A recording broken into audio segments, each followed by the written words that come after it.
Peace and welcome to the culture right here on the Black Star Network. I'm your host, Farajii Muhammad. Thank you so much for tuning in and being a part of the conversation today. Folks, we got a lot to talk about. First, let's talk about what's happening down in Georgia as the senatorial race runoff is going to be happening on Tuesday, and what we're seeing right now, what we're expecting right now, as Raphael Warnock and Herschel Walker go head-to-head for the Senate seat of the state of Georgia. We'll be checking in and get some thoughts around that.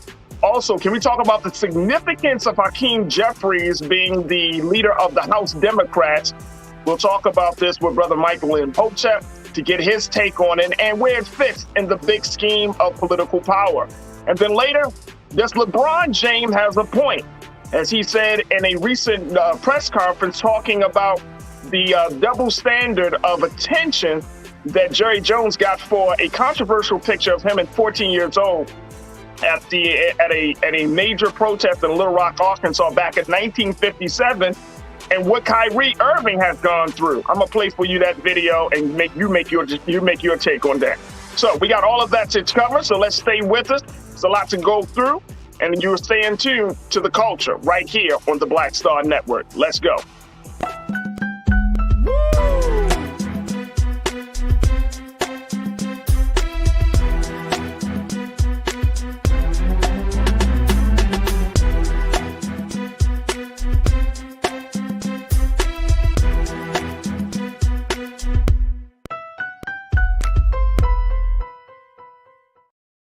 All right, peace and welcome to the culture here on the Black Star Network. I'm your host, Farajii Muhammad. Thank you so much for tuning in and being a part of the conversation. Folks, let's jump right into it because we got a lot to cover today as we're looking at what's happening down in the state of Georgia, as this is the last day of early voting for voters down in Georgia for the Senate race between Raphael Warnock and Herschel Walker, Reverend Raphael Warnock and Herschel Walker. And this is a big, big race that the whole country is watching as this race got to this point, because even though Raphael Warnock was able to beat Herschel Walker in the general election by 37,000 votes, it was not enough to make the requirement for him to be called the official winner of that race. So we're at this point. And there has been a lot of activity, a lot of movement. As you've been streaming to us here on Black Star Network, we have been streaming some things that Brother Roland has been doing down in Georgia, talking to a number of people. But this is the big race. Today, is it expected that former President Barack Obama is going to be spending the day with Reverend Raphael Warnock to get people out to vote, as, again, this is going to be the last day of the early voting. Take a look here, folks. The president is going to head to Georgia. He's going to seek big early vote advantage. Now, here's the thing. The Herschel Walker's Republican team has already acknowledged the fact that Warnock may get a good amount of votes in this early voting period. However, they're still optimistic, even though they haven't spent quite as much time or has been quite as aggressive as the Warnock campaign to go on the offensive. But they still feel confident that Walker will still be able to pull out a victory in this race. All right, let me check in with my big man, my favorite brother, one of my favorite brothers, Brother Rashad, who is a nonprofit leader. He is an activist, an advocate, family man, and he's a political thinker. That's what we're going to put him that way, political thinker, and give us his insights about what we're seeing down in Georgia. Brother Rashad, good to see you, brother. How you feeling, sir? All is well, brother. Blessed and grateful. I can't complain. Always for the culture, man. Happy Thursday. Happy Thursday. Happy Thursday. All right, Rashad, a lot of people are watching what's going on down in Georgia. Some people are still surprised that it even got to this point. But that's neither here nor there. We're already, it is what it is. So we can't, can't think about what happened in the past. But at this point, do you feel like people are really going to come out and vote? Do you feel like this is the gravity of this race is going to compel voters to go to the polls? I'm gonna stay optimistic, brother. I'm gonna stay optimistic. Yeah. That's the only way to live as a black man in America and to try to keep some ounce of sanity. So I'm gonna be completely honest and I'm gonna stay optimistic. I think do our Georgians understand the validity and the seriousness behind it? I think that they do. And I think that resonates based off of the, although it had to, because of the legalities that the runoff had to happen, that 37,000, I want to say a vantage point over the brother shows that our folks understand the seriousness in the times that we're living in. Now, I think it is critical for former President Obama to come down and to reiterate it, right, with his level of influence, his level of impressions, and his charisma to galvanize folks to come out again. That's the question in itself. Are our people as politically informed to know that they have to come out a second time to ensure that the candidate that they think is best fitting gets the votes that is needed? Right. I think what you spoke to, like the illusion, right? That fact that they know, the Republican Party know that they may not get the early voting numbers to reflect the early win. But we know, and we know this from history, we've known this from understanding how that party operates, that the Republicans, conservatives, and those that have these ideologies are going to show up, right? Because at that time, they understand the level of greater sacrifice. Now, what we have to do to make sure, that Brother Walker does not win is we gotta reiterate the reality of showing back up. And I think that's it. So all that to say is I think we understand the importance of trying to make sure that our brother wins that office, but we have to understand the I want to say the pinpointing part to the legality of how this election is, that he hasn't won, that the next time come tomorrow is that crucial moment down in that state of Georgia. And I think our people are going to do it. But I think these last 24 hours are going to be crucial. And I like the idea that they have called Obama up to bat. I like it. The only thing is, Rashad, with the former president coming to bat, we all know what he brings to the table. He's a reminder in the political landscape of what we love, what we enjoy. Like he's Black America's president still. You know what I mean? And I think even larger America's president still. But I'm not. I hope people do see the gravity of the situation. Now, personally, Rashad, I generally don't like to kind of weigh in and tell people how to vote, especially being a member of the media. Mm-hmm. But for this race, I can't hold back, man.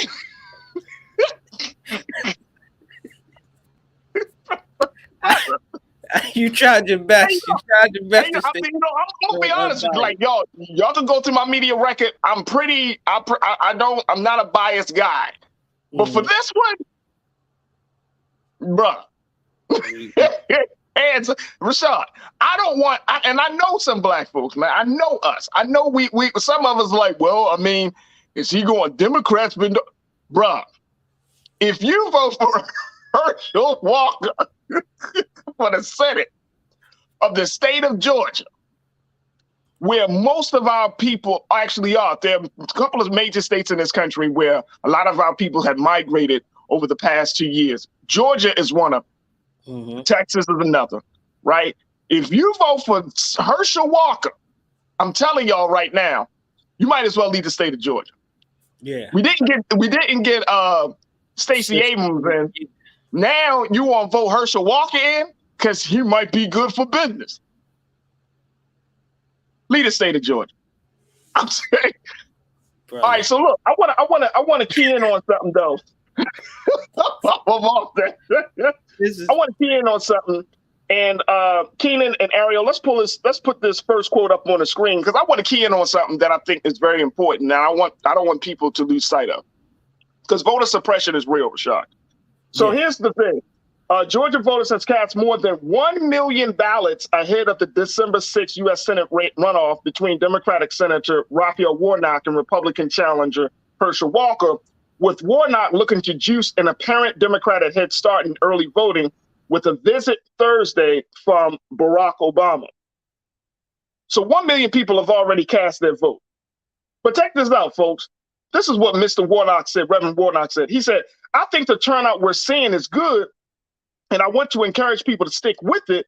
He said, the other day, I went to the Slutty Vegan. Y'all know that trendy food truck that our sister owns down there. And the line was wrapped around the block, and folks still waited and got their sandwiches. I went and voted yesterday, and it was pretty painless. All right, let's take that quote off the screen. Thank you. If people can stand in line for a Slutty Vegan sandwich, if people can stand in line for a Slutty Vegan sandwich, and I never tried Slutty Vegan, but I heard they just fire, right? So I would stand in line for a Slutty Vegan sandwich. Please don't make no excuse about why you can't stand in line to vote. Say that again. For Raphael Warnock. I like even how he put that, right? Because it wasn't this time when we played on like if you can stand in line for buttons. No, he put it to another cultural lane. Like if you can stand in line for food. Now the sisters you can stand in line for a food truck.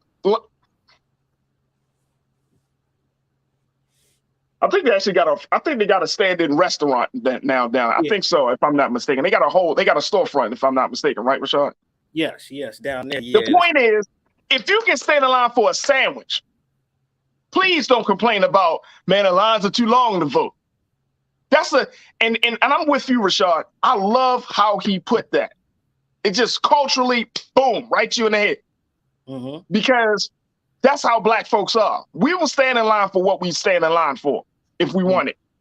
We'll stand in line for some concert tickets. We'll stand in line for some food. But then complain about how long the line is for voting. Don't make sense.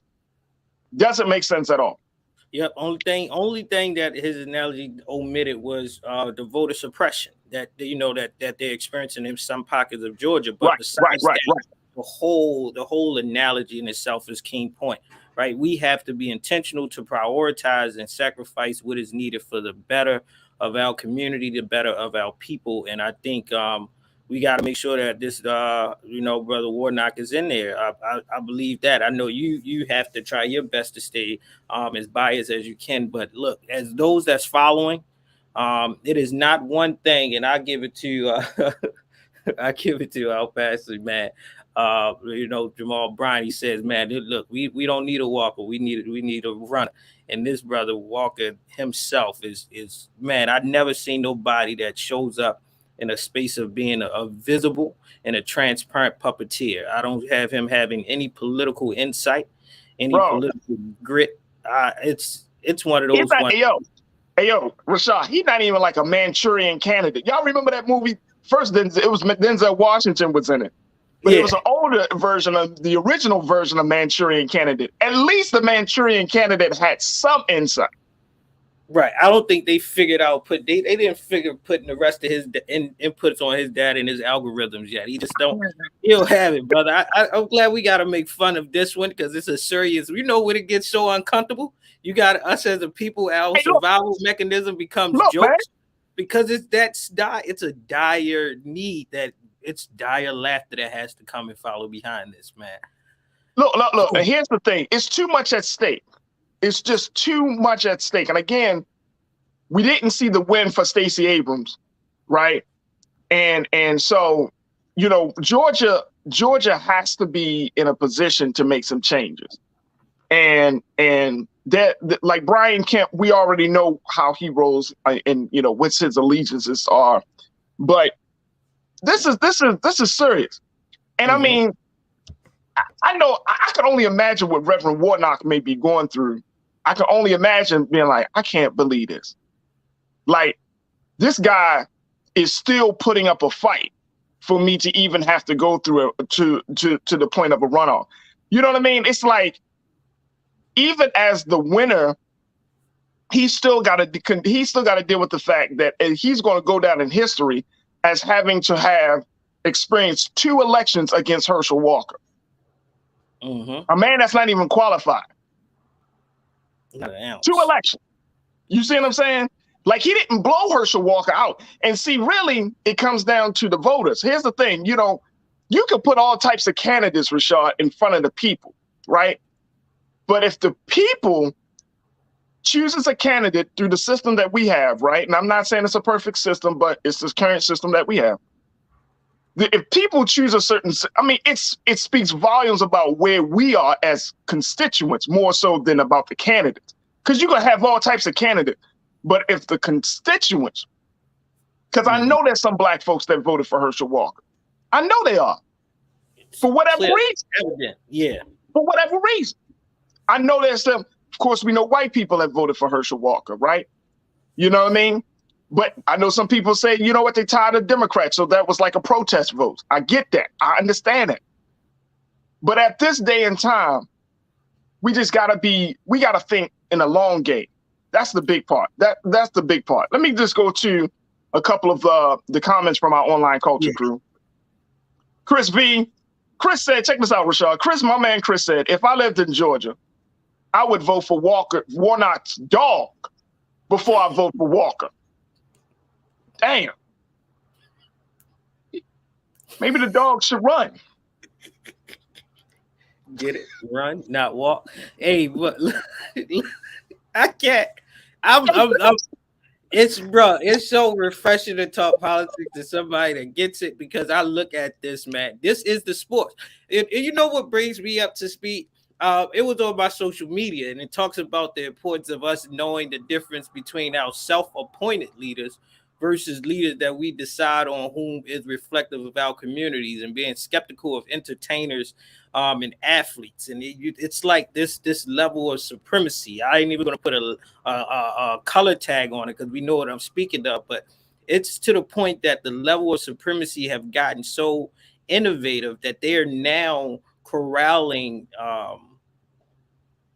persons and candidates that look like us based off our hue color, that doesn't have any sense of cultural relativity, context, or any backbone, to the point that because we're so displeased with the Democratic Party that we're willing to just give up and give it to anyone, right? And this is when we got to be more mindful of the candidate versus the party, because it's the candidate that's going to be on the Senate floor having to vote.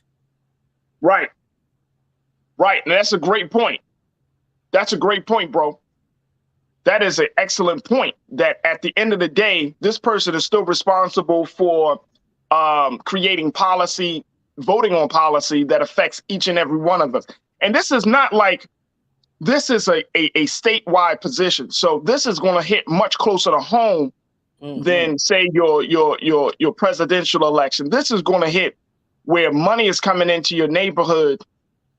You know, I mean, we talk about this all the time, Rashad.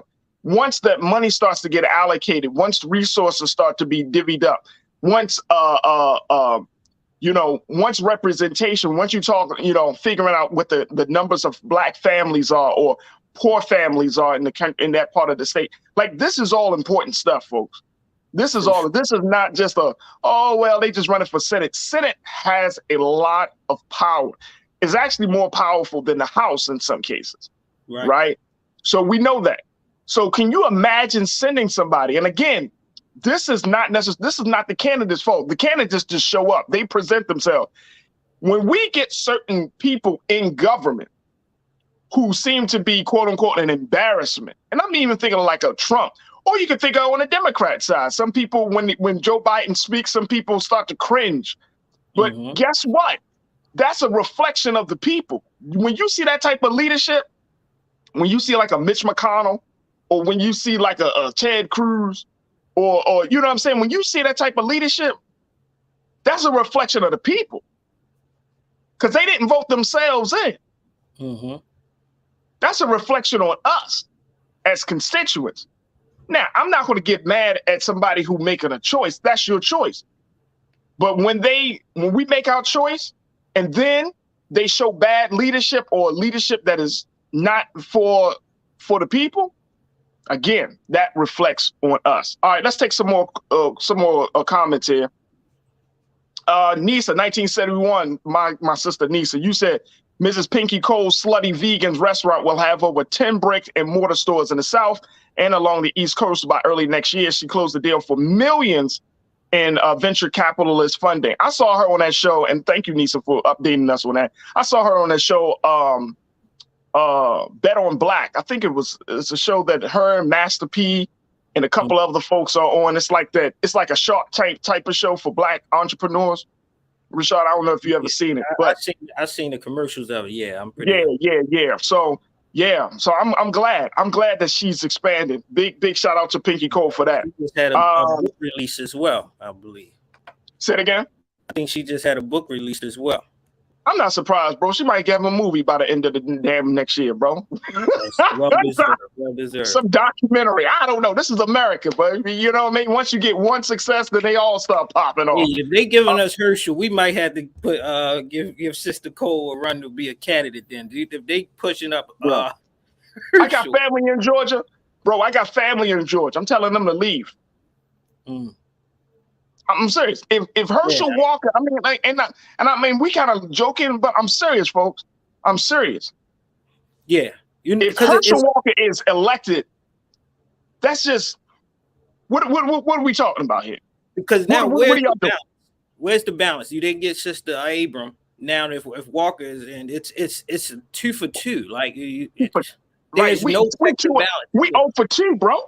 It's a floodgate of endless possibilities that I don't think much is going to be in our favor.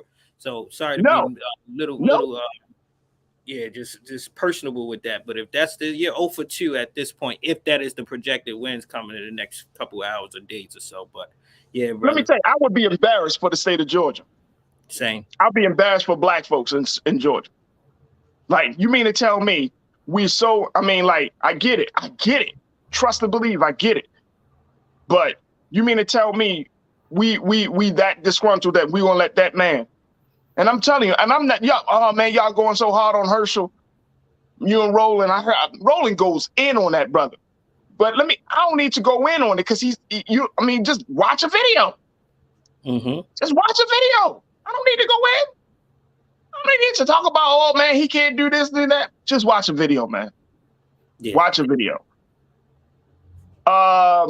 Janelle, you checked in, my sister. You said, I wonder if Walker will even vote in Georgia. Didn't he declare Texas as his resident? Janelle, why you on my rundown?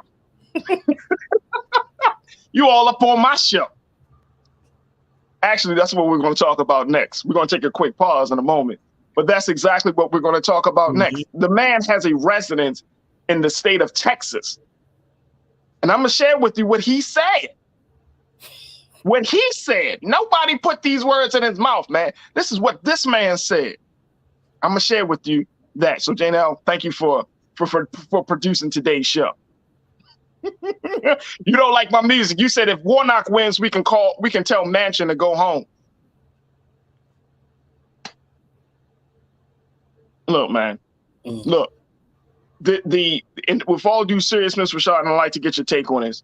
With all due seriousness, our political state of affairs is not hanging in the balance of this one race. But it's really, what's the word I'm looking for? It's reflected because of this one race. It shows us where we are. And I think to your point, there was a time where when you were running for office, you must have certain qualifications. I'm not talking about the age requirements. I'm not talking about the residency requirements. I'm talking about real of requirements. You study political law, political science, or you study law. You know what I mean? That level of investment. And I think that the one big concern that I have about this race, that with Herschel Walker's candidacy and other candidacy like it, you can want to run for office, but that's one thing. But but putting yourself to be qualified to lead the people in that space is another thing. And I think that if we're starting this is going to open the door, and this is only if Walker wins, that we'll open the door where we're telling people that you can go from football to running the Senate without real qualifications. Or you can jump from one thing to another just on your name alone. And I think that's dangerous in the long run. For the next generation, as a message, that's dangerous. We keep rubber stamping people because of name, past achievements, or we think that, we like their personality, and they're not actually qualified to be in the position of leading the people. What's your take on that, bro? Brother, I agree with you. I ain't going to reiterate it because you said it the strongest point, but I will say this. We've seen this in so many instances from different states, from different cities across the country within the last 10 years, that us thinking that some of these skill sets to be a public servant is transferable from a football field, a baseball field, or a basketball court has not shown, or Hollywood has not shown any remnants of social progression, the advancement of this country, and to make sure that our country is living up to the creed of what it says to be. We have seen it over and over from California. We've seen it in other parts of Texas. We even seen it here in Maryland, that because someone has high visibility and credibility in one sector of the field that they're operating in does not serve as a qualifier for others. Until we can separate those that heighten our sense of sensationalism and viral sensationalism to those that heighten our sense of national security, national progression, we will continuously be in this predicament. I'm an avid reader. I read one time, it says, if you want to know the state of this country, right, we can always say, they look at the black woman, but I read another work that said, if you want to know the state of this country, pay attention to its music and those that they appoint in political offices of that time. And that says a lot about where we will be and where we are going, how we will look back in our history books. If we fall short on this will be another one of the times where we look back in our younger generation and had to be, what were they thinking about? There it is, bro. I've read a couple of things from our online culture crew, Rashad. People are checking in. And big shout out to all of our new watchers today. One of the things that was brought up is that, Arnold Schwarzenegger, Ronald Reagan, these are two Hollywoods. Ronald Reagan was an actor before he became a political leader. Arnold Schwarzenegger, of course, he was an action star before he became in that. But if that doesn't necessarily mean it's the best path to take. Right. We've seen it, but does that mean that it's the best path to take? You go through Hollywood to get to Washington, right?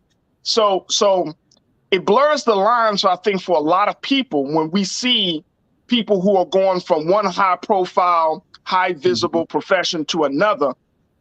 And we believe that they are qualified just as much as there's the myth that just because you're rich, that you have morals and character, or just because you're wealthy, that you know how to run a city, run a state, or run a country.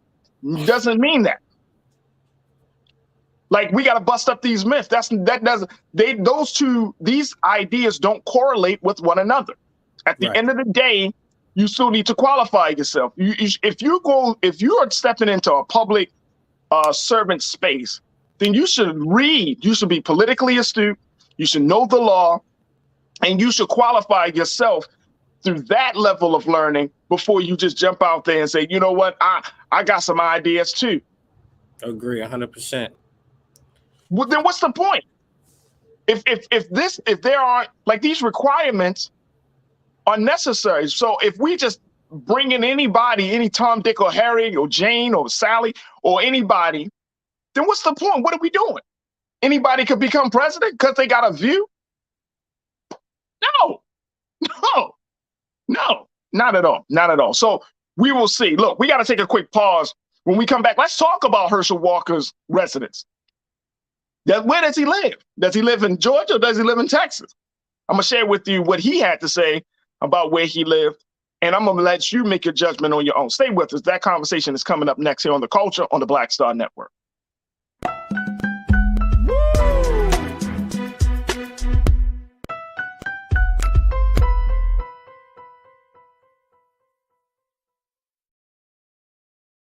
Pull up a chair, take your seat. The Black Tape with me, Dr. Greg Carr, here on the Black Star Network. Every week, we'll take a deeper dive into the world we're living in. Join the conversation only on the Black Star Network. Hi, I'm Dr. Jackie Hood Martin, and I have a question for you. Ever feel as if your life is teetering and the weight and pressure of the world is consistently on your shoulders? Well, let me tell you, living a balanced life isn't easy. Join me each Tuesday on Black Star Network for A Balanced Life with Dr. Jackie. We'll laugh together, cry together, pull ourselves together, and cheer each other on. So join me for new shows each Tuesday on Black Star Network, A Balanced Life with Dr. Jackie.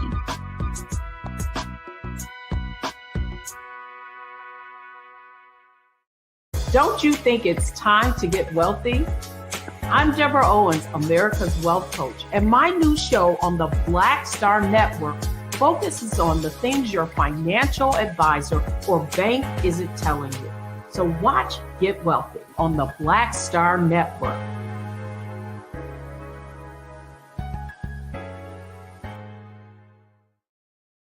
When you talk about blackness and what happens in black culture, we're about covering these things that matter to us, speaking to our issues and concerns. This is a genuine people-powered movement. There's a lot of stuff that we're not getting. You get it, and you spread the word. We wish to plead our own cause. Too long have others spoken for us. We cannot tell our own story if we can't pay for it. This is about covering us. Invest in black-owned media. Your dollars matter. We don't have to keep asking them to cover our stuff. So please support us in what we do, folks. We want to hit 2,000 people, $50 this month, raise $100,000. We're behind 100,000, so we want to hit that. Y'all money makes this possible. Check some money orders. Go to P.O. Box 57196, Washington, D.C. 20037-0196. The Cash App is $RM Unfiltered. PayPal is R Martin Unfiltered. Venmo is RM Unfiltered. Zelle is Roland@RolandSMartin.com. Hatred on the streets, a horrific scene, a white nationalist rally that descended into deadly violence. White people are losing their damn minds. As an angry pro-Trump mob storms the U.S. Capitol, We're about to see the rise of what I call white minority resistance. We have seen white folks in this country who simply cannot tolerate black folks voting. I think what we're seeing is the inevitable result of violent denial. This is part of American history. Every time that people of color have made progress, whether real or symbolic, there has been what Carol Anderson at Emory University calls white rage as a backlash. This is the rise of the Proud Boys and the Boogaloo Boys. America, there's going to be more of this. Here's all the Proud Boys, guys. This country is getting increasingly racist in its behaviors and its attitudes because of the fear of white people. The fear that they're taking our jobs, they're taking our resources, they're taking our women. This is white fear.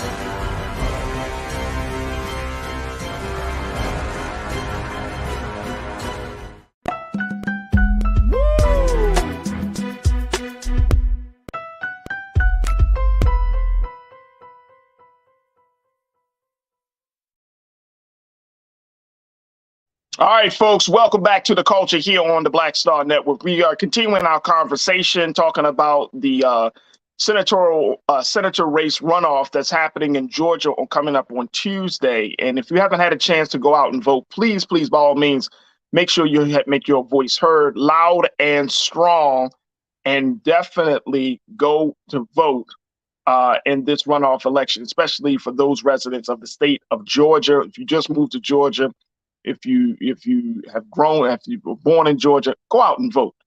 This election is very, very pivotal. So definitely go out and vote. I've been talking to my brother Rashad Staten, Brother Rashad, who has given us some great insight and analysis as we look at this situation between Reverend Raphael Warnock, the senator out of Georgia, along with his Republican challenger, Herschel Walker.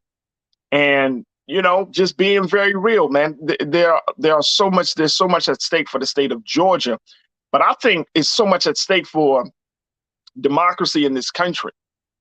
When we're talking about qualifications, when we're talking about, being a person who is able to do the job, not being somebody who's just used for talking points, somebody who's actually able to do the job. And I'm gonna be honest with y'all, folks. I don't. Blackface doesn't do it for me, because it just doesn't do it for me. And let's bring Rashad back into the conversation here. Rashad, blackface doesn't do it for me, man. Like I'm looking at philosophy and ideas. I'm looking at principles. I'm looking at those things, right? Not necessarily just, oh, we got a black man on the Republican side. That just doesn't do it for me. That doesn't wet my whistle, bro. That don't get me going. And I think that, when we're talking about political power in this country, when we're talking about black representation in some of these high offices, we have to, I think we need to really scrutinize. I think more so than the Democrat and the Republican Party, we as a community and as a group of people in this country who have undergone historic oppression in this country, we have to be much more vigilant and scrutinizing those who come before us, say to want to represent us in the United States government. Black skin is not just enough for me, bro. Right. And we got to be willing to not be as gullible, right? To not think that skin folk is all kin folk, and to realize that, hey, we have to have some level of accountability, some moral fiber, and some rubric to assess our candidates. I'm along with you. If I go into that voting booth, I myself am not just always voting in party alignment, and I'm all the time. It's not always voting for those that are the same race and ethnicity for me. No, because I'm politically astute and I actually are entertained and informed of politics, I actually look at the candidates. Sometimes you got to do additional research. You got to look at their resume. You got to look at what they've done in previous works, in previous positions, and what type of industry or level of education has they had, right? What if there aren't really qualifiers? What qualifiers do you deem is necessary for them to be eligible to have your vote yourself? Like, we all have our own individual power, and that own individual power comes down to your one vote. So what is your qualifiers that deems suitable for somebody to get your vote, right? And we can't always vote out of spite, right? Sometimes we got to vote in a collective thinking. Like we said, we know that the House or the Senate can be split up, and then it comes to who has more favor, who has majority and minority. Then it comes down to simple mathematics at this point, right? Although you might not be in favor of that, do you think that the Democratic or the Republican Party is going to have your favor in it? And then you got to look up, okay, we didn't get the governor role. We got to make sure that we actually acquired the senatorial role. We have to be able to look at these score sheets just like we're able to look at the score sheets when we're placing bets. Politics is a betting game, and you better be willing to put up your best numbers to get out the best outcome. Absolutely. Absolutely. Let's talk a little bit about the fact that Herschel Walker is under some scrutiny, Rashad, because of where he lives. CNN put this out there. Take a look at this. Check this out, folks. When the CNN, they said that Georgia Democrats have actually called for an investigation by state officials into Walker's residencies after CNN's K-File reported last week that Walker was getting a tax break in Texas intended for a primary residence, possibly running afoul of Texas tax law and some rules for establishing Georgia residencies for voting and running for office. According to Walker, he said in January of this year, "I live in Texas." When speaking to the University of Georgia College Republicans, he was criticizing Democrats for not visiting the border when he made the comments. He said, "I went down to the border off and on sometimes." He also said, "Everyone asked me why did I decide to run for a Senate seat? Because to be honest with you, this is never something I ever thought in my life I ever do." He said, and that's the honest truth. As I was sitting in my home in Texas, and I was seeing what was going on in this country. I was seeing what was going on in this country with how they were trying to divide people.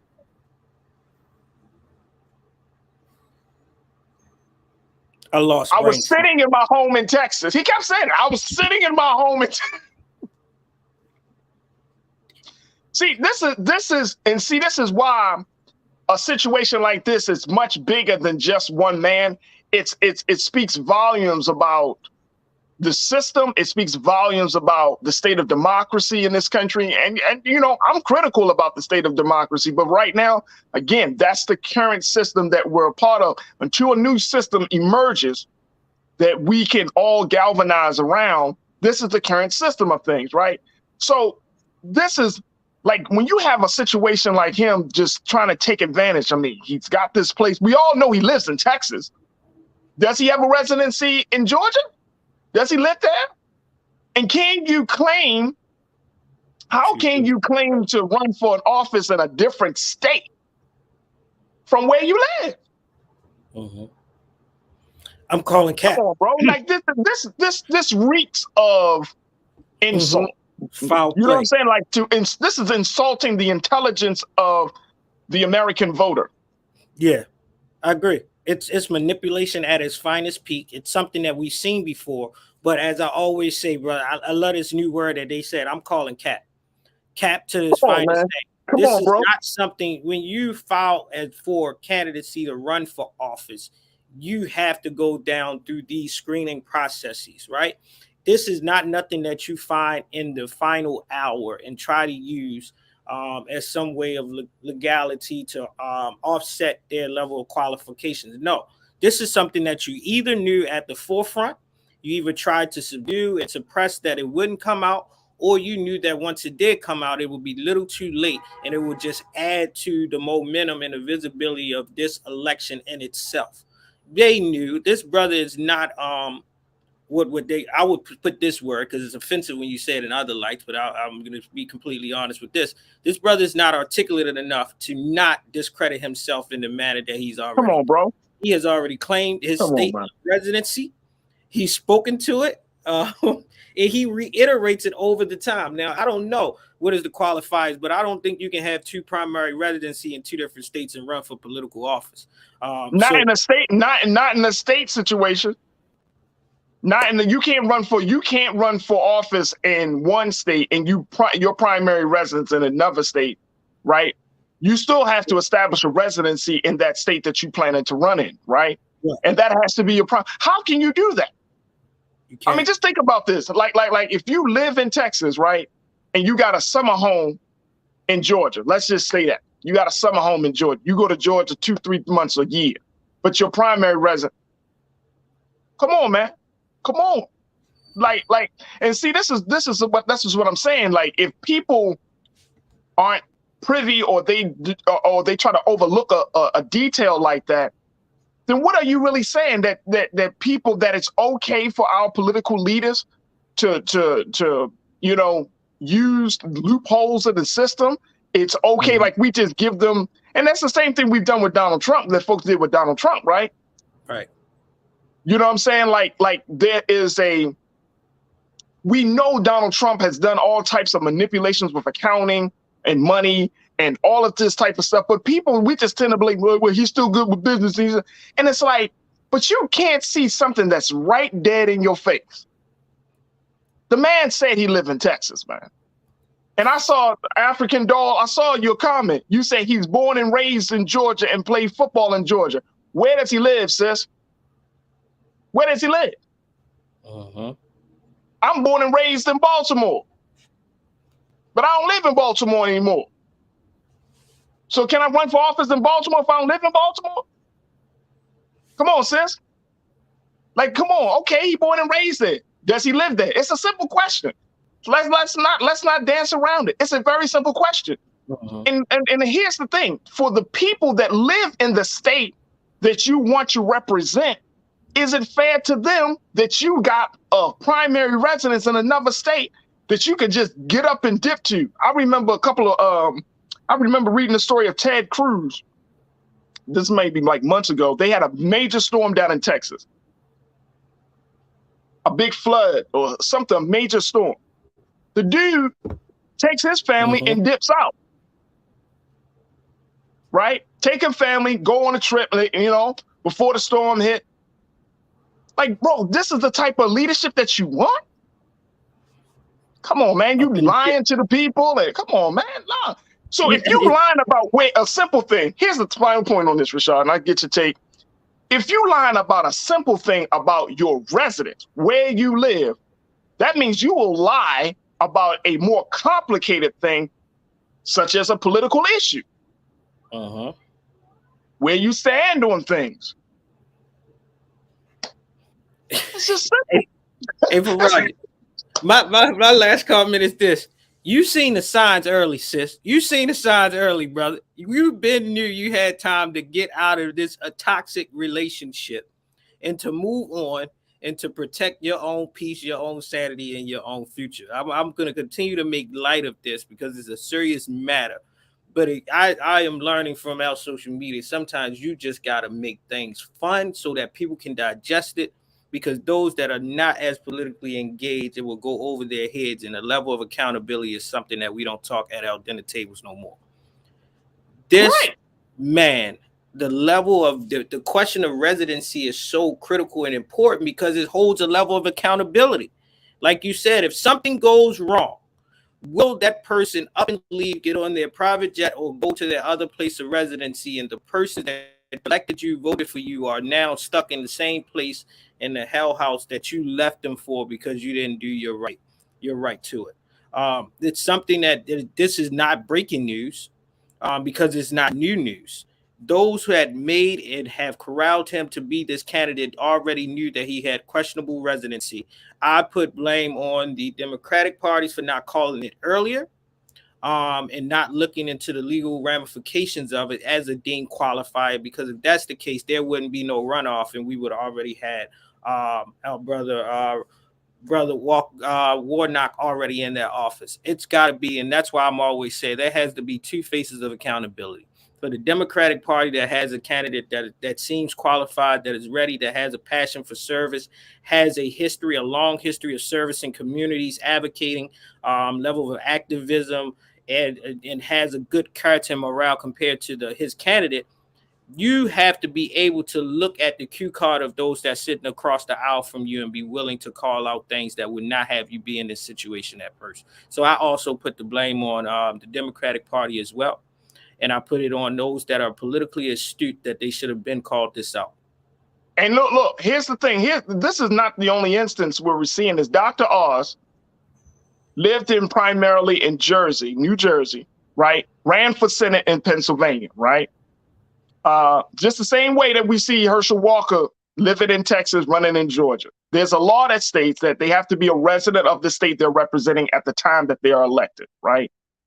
So when you look at the laws, and these are the type of laws, these things don't come up until, election time or when there's a situation like this comes up. We got to look at the laws and say, okay, the laws need to be clear. They need to be changed. They need to be focused enough to say, and be fair to the people that you're running to represent. What kind of leader is going to be one thing? And it's just too much. On a local level, it's like a city council person or wardsman or alderman or somebody who's living outside of the district that they want to represent. How will the people know that they have their own representative, right? It's just, it's unfair to the people that you want to represent. How do I know that you really understand my needs, my interests, you know what I'm going through, my struggles, even my joys? If you're not there, you don't live there. I mean, why is that so hard? Why do we try to squirm through these loopholes, right? When that should be the first thing. Do you live in the place where you are running? It's a simple thing. It's a simple thing. And I think that, we can try to squirm around it and, oh my gosh, like it don't have to be that way. But how are you going to give real service to those people if you're not present, if you're not accessible? Every time they call you, you want a flight somewhere because you're on your way home. I gotta go. I mean, we see it all the time. All right, let's go to Conscious Thought. Conscious Thought, you said, let us remember that Herschel Walker has the full-throated support, of Senate Minority Leader Addison Mitchell McConnell, Mitch McConnell, and the Republican senatorial cabal. Yeah, he does. He does. He does. But look at the state of the GOP right now. Look at the state of the GOP right now. So I don't even know if that support is enough for us to even have a conversation, Rashad. You know what I'm saying?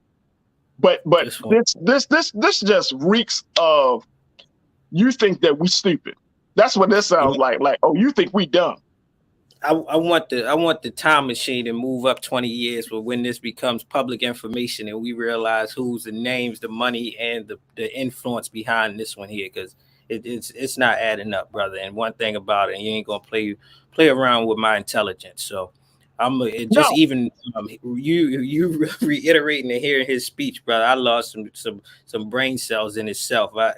It's like we got, I always make these like trying to mirror the society that we have. It's like, all right, you can self-incriminate yourself in lyrics, but then when it comes to politics, you can slip up and it won't be held accountable. Hey, hey, Rashad, do you know how you can mitigate all of that? Stop lying. That way you don't have to keep up. It's like a joker telling you a story. You're like, hey, yo. So you be like, yo, what happened? Oh, so this what happened with that? What happened? Then you ask them again, what happened? Another new development, another new teacher. Why didn't you say that the first time? Oh, yeah. Oh, because I just remembered. Stop lying, bro. Stop lying. You know, and keep your story straight. Stop lying to us. Bro, it's insulting, man. Totally. It's totally insulting. All right, let me see if I can get a couple more in here. Ming Lee, Natasha Surge, you checked in and said, so we want Oz's and Walkers and Trumps instead of qualified people. That's the point of no return. That's what I'm saying. That's what I'm saying. See, after a while, Rashad, it's like you get the leadership that you deserve. Mm-hmm. You get the leadership. If you feel like you don't that you don't deserve good leadership, then guess what's going to happen? You're not going to get good leadership. Mm-hmm. If you feel like you just want a celebrity instead of a public servant or a servant leader, then guess what you're going to get? A celebrity and not a public servant. Not to say celebrities can't be public servants, but I'm just saying a celebrity in name, somebody that's quote unquote great in name, quote, in past achievements or in other achievements other than the achievement of serving the people. If you want that, then guess what you're going to get? You're going to get that. We put people in office when there are telltale signs. It's like being in a relationship with somebody, right? You got red flags coming up all up along the journey, right? You finally get in a relationship with them, and then guess what? They disappoint you. And then you look back and be like, damn, I didn't even see that. We here on the culture, we're going to be that one friend that be like, you ain't really see that. You didn't see it coming? You didn't see that coming right here. Because I personally saw the red flag, and I'm not even in the relationship. Here's the red flag. Here's the red flag. Here's the red flag. Like, stop lying to yourself, man. Stop making excuses for stuff that is blatant and that is so in front of your face. Just stop it. We got to stop doing it. We justify madness, and then we scrutinize honesty. Yep. We scrutinize truth. We justify everything else, though. I love it. I love how you put that one. Man, come on. All right, Varnell, you said, I am so done with all of this. What kind of country has leaders that will talk about a person, not denouncing racism or hate, but the ones talking are silent as well? Shaking my head.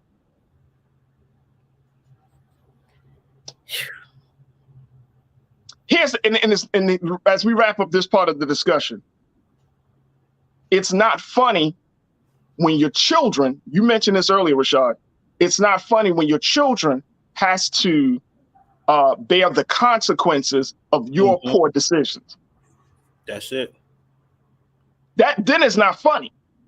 Then it's not, because when your children ask you, if you in Georgia and if Herschel Walker gets, like, mommy, daddy, where were you when Herschel Walker was elected? Or where did you stand on that? I voted for him. And your children or your grandchildren say, well, why did you vote for him? Weren't they the red flags? You know what I'm saying? I remember talking to some elders some family members of mine, and I asked them, having a conversation about like Dr. King and Malcolm X, and just living in that time period. And I say, well, where did you stand on that? Oh, we didn't get involved in the civil rights movement. Why didn't you? Why didn't you stand with Dr. King, or why didn't you take that walk with the doctor, or do you stand with Malcolm X? Or why didn't you get involved? Oh no, we just didn't get involved. See, that's when you don't get involved in these big moments of our time and in history, and then things don't go at the way they should have gone. Who's to blame? You can't blame nobody else other than yourself. Yep. If you got an opportunity to make history, then you should take the opportunity. We should not abstain from our level of engagement, or we should not, really take our decision making seriously just because. Why? Because you're gonna have to explain it years down the road. Mm-hmm. When people look at America in 2022, your children, when they grow up, or your grandchildren, what do you tell them about how you lived in this time? Do you tell them that you were on the sidelines, that you were just worrying about getting money? Or do you tell them I was active, granddaddy was actively engaged. Grandma, she was on the front lines when this was happening, that was happening. What's the legacy that you leave to your children when you got to make these historical decisions? Go ahead, bro. You got the final word on this. Hey, brother, I say this all the time. We got to make a decision of what side of history we're going to be on. History is going to pass, but every second that's taking place in the present moment. But every second and every present moment, we got a decision to make, to do the right thing or do the wrong thing, to do the moral thing or do the unmoral thing. And that the collective vision for this country is not to save this world for ourselves, but to save the world for the future that comes. So we got to look at it with a futuristic mindset, that these policies, these candidates that are running for office is going to put places in things that's not going to directly impact you probably within the first or 2 years, but it's going to do things that's going to impact generations to come. It's going to impact the money that's going to trickle down to you around home ownership, around education, around public safety, around public health. All of these things are contingent and very impactful on our everyday lives, that if you don't wake up and they're going to put a candidate in there that's going to continue to mummer you to sleep. And by the time we wake up, we are going to be back trying to figure out how do we wake up from a dream that we once saw and then living through a nightmare. Brother, I can't watch this, and I wait the next time that I want to be proudful of our state of Georgia by the time these elections come out. And I'll be saddened to see if we didn't do our part, but I'm not going to blame it on us because we're not the only ones that's going to be showing up to vote. There it is. Brother Rashad, thank you so much. Always a pleasure to have you on, bro. God willing, we'll talk next week when hopefully we get a decent outcome to this situation the next time we chat. But I appreciate you, brother. Thank you so much for being with us and always being good for the culture. Hey, peace, brother. Always for the culture. For the next 48 hours, I'm going to just flip through some pages of Baldwin and just start to get some quotes ready. Good or bad. Wonderfully prepared. Absolutely. All right, brother. We appreciate you. Talk soon. All right, folks. We got to talk. We got to take a quick pause. When we come forward, let's talk to Brother Michael Imhotep. We're going to check in with our brother to talk about the significance of Hakeem Jeffries taking the leadership role as the leader of the House Democrats, and what does that mean for Black political power. Also, in the next hour, we're going to talk about LeBron James and what he had to say about the double standard of media. So we'll have that conversation. So stay with us. A lot more coming at you on the next hour of The Culture right here on the Black Star Network. We'll be right back.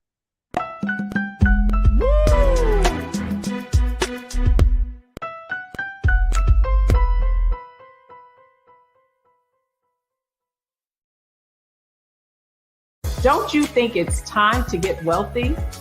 I'm Deborah Owens, America's Wealth Coach, and my new show on the Black Star Network focuses on the things your financial advisor or bank isn't telling you.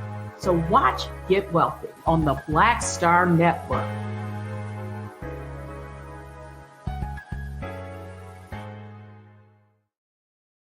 Hi, I'm Dr. Jackie Hood Martin, and I have a question for you. Ever feel as if your life is teetering and the weight and pressure of the world is consistently on your shoulders? Well, let me tell you, living a balanced life isn't easy. Join me each Tuesday on Black Star Network for A Balanced Life with Dr. Jackie. We'll laugh together, cry together, pull ourselves together, and cheer each other on. So join me for new shows each Tuesday on Black Star Network, A Balanced Life with Dr. Jackie.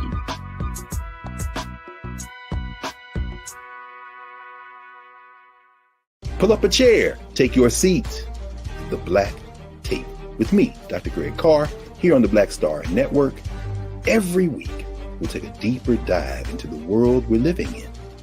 Join the conversation only on the Black Star Network. Don't wait till November 8th. We can vote today, y'all. Early vote started this week. We're on Savannah State University's campus. We will be dorm storming today, giving out treats for everyone. We hope to see everyone at the polls when it comes to November. If you believe we got power, let them know. Make some noise. Put a fist up. I need to see a fist in the air because we got power. Come on, you put it up. Go get your shirt. We're out here in the streets of Savannah, Georgia. James, do not forget to go vote. I got you. If we vote the right people in, we can make a change. We can get these resources in our community. I am a woman, and it is important that we have the say-so of what we want to do with our bodies. We're concentrating on entrepreneurism, providing young people with resources and training that they need in order to change their trajectories. We want Black down. Democracy is on the ballot. Voting rights is on the ballot. Voting suppression is on the ballot. I am most passionate about those three combined because they all impact each other. Savannah is my home. I care about my community, and I care about representation in my community.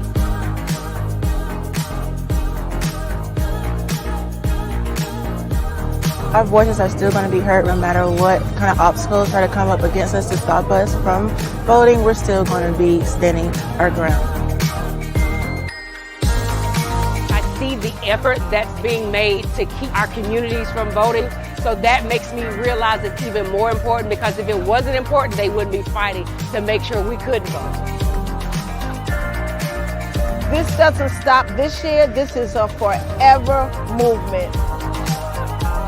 We're going to exert our power as a people. Walk in our rightful place.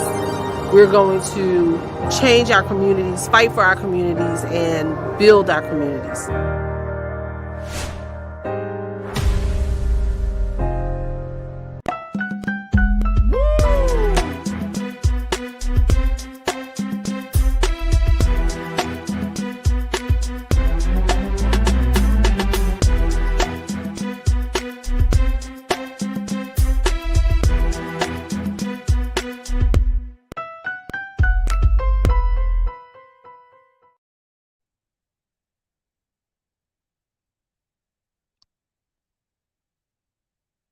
All right, folks, welcome back to The Culture here on the Black Star Network. I'm your host, Farajii Muhammad. Thank you so much for tuning in and being a part of the conversation as we are just going to be shifting gears, not necessarily away from politics, but just about person.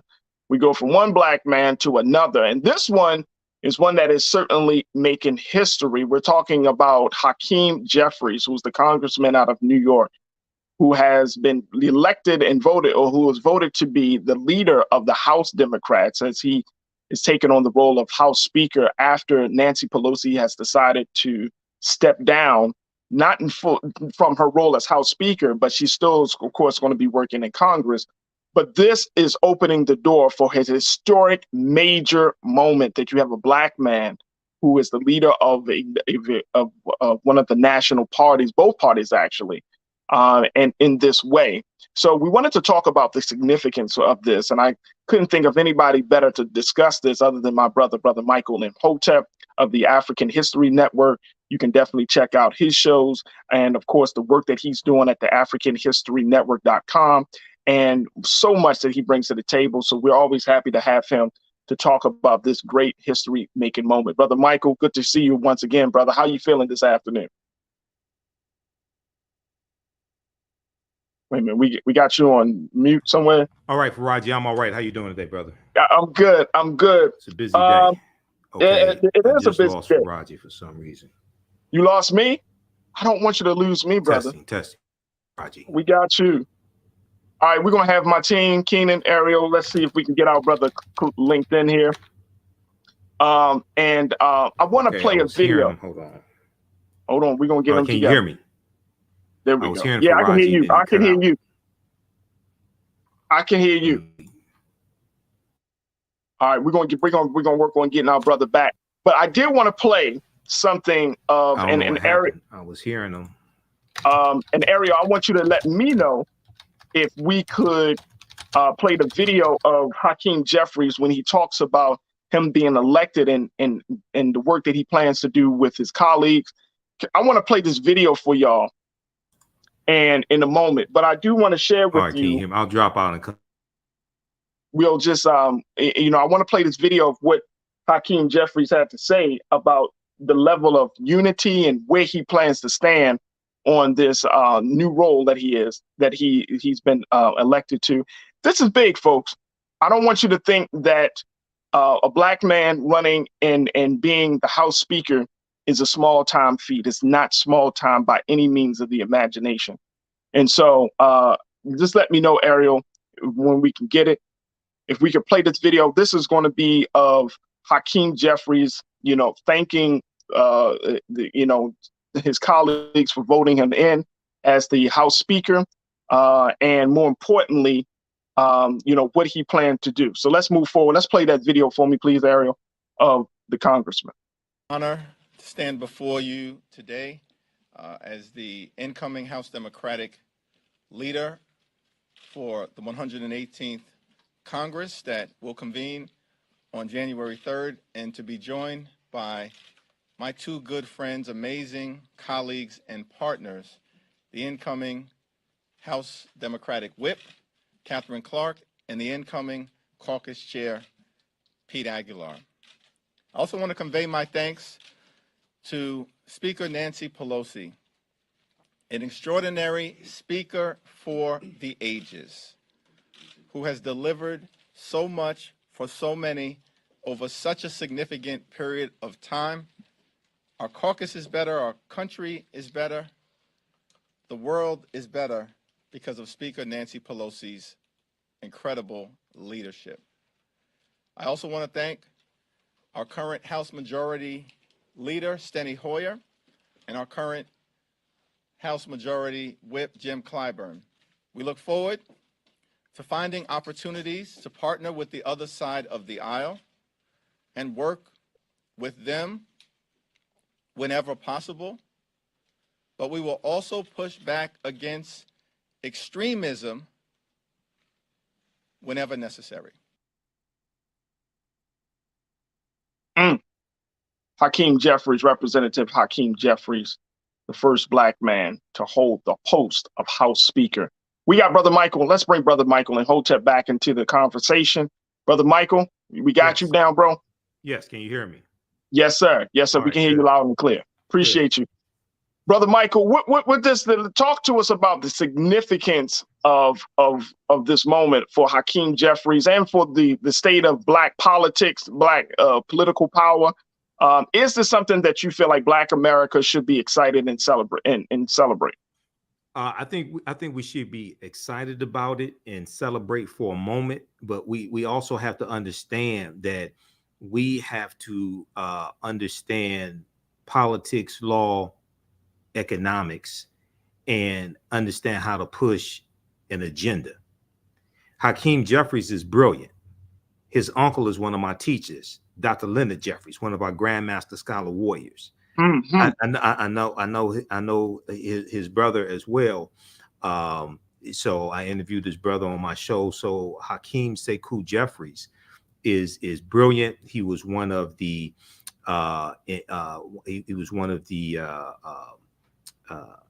one of those who administered the impeachment, one of Donald Trump's impeachment. I think it was the first impeachment. He's represented New York for years as a member of the House of Representatives. He's a member of the Congressional Black Caucus as well. He is the first African American to be House Minority Leader of either major political party. Yep. And what this will allow him to do is to put front and center issues that impact everybody, whether it's the economy, whether it's inflation, what have you. It would allow him to give him a platform to put front and center how this disproportionately impacts African Americans, and also how policies will disproportionately positively benefit African Americans. Now, just like with President Barack Obama, we can't just sit back and think one brother is going to whip all these white people's behinds. It doesn't work like that. Okay, that's not how the real world works. Okay, we have to understand the groundwork. We have to understand that we have to understand how politics works, understand law. We have to read the U.S. Constitution, understand how to push a political agenda, and understand that we have to leverage our economics to enforce our political agenda as well. If you look at what's taking place right now with student loan forgiveness, Republicans don't support student loan forgiveness. I heard so many people call into talk radio, call into Reverend Al Sharpton show, posts on social media, telling Joe Biden, saying all he has to do is sign an executive order. All he has to do is sign an executive order. Obviously, you've never been involved in writing an executive order. I actually have, for the city of Detroit. They had to do extensive legal research to make sure that Biden had the legal authority to do that. An executive order is not just signing a document. You don't understand dealing with the federal government. This is going to impact 43 million people. Well, guess what? It's tied up in court. So he did the executive order. They put out a 25-page document explaining their legal rationale of why Biden has the authority to do this based upon the 2003 HEROES Act. And Republicans have sued and tied it up, blocked it in court. Now it's going to the U.S. Supreme Court. So all the people who were saying all he has to do is sign an executive order, none of them saw this coming. None of those people weren't saying, wait a second, they have to make sure they're on legal grounds. That what happens when lawsuits are filed? This can go to the U.S. Supreme Court, and you got a 6-3 conservative Supreme Court. Okay, so this is why we have to once again, one brother ain't gonna go in and beat all these white people's behinds. No, you have to understand how all this comes together. And unfortunately, many of us are playing the game of political football and don't know the difference between a first down and a touchdown, and wonder why we're not scoring any points. So that opens up the conversation, and I'm so happy that you mentioned that, Brother Michael. That opens up the conversation about tempering our expectations, right? Yeah.